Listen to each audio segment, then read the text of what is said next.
Samantala, napabayang sinusunog na basura itinuturong sanhi ng sunog sa bakanteng lote sa San Jacinto, Pangasinan.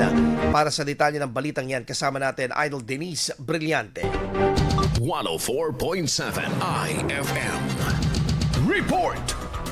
Sumiklab ang sunog sa isang bakanteng lote sa barangay Macayog, San Jacinto, Pangasinan bandang alas 11 ng umaga noong Marso 14 ayon sa ulat ng Bureau of Fire Protection. Itinaas sa first alarm ang insidente matapos mabilis na kumalat ang apoy sa madamong bahagi ng lugar na tinatayang nasa 1,000 square meters ang lawak. Sa panayam ng IFM News Dagupan, sinabi ng BFP na batay sa kanilang paunang investigasyon ay nagmula ang sunog sa napabayaang sinusunog na basura na kumalat sa tuyong damuhan. Agad namang rumesponde ang mga tauhan ng BFP at MDRRMO upang apulahin ang apoy. Sa paunang ulat ng mga otoridad, wala namang naitalang nasugatan o biktima sa insidente. Patuloy namang pinaalalahanan ng BFP ang publiko na iwasan ang pagsusunog ng basura, lalo na sa mga lugar na may tuyong damo upang maiwasan ang mga kahalintulad na insidente. Kasama mo mula rito sa IFM News Dagupan, ito si Idol Denise Brillante, Tatak. IFM IFM News. IFM News.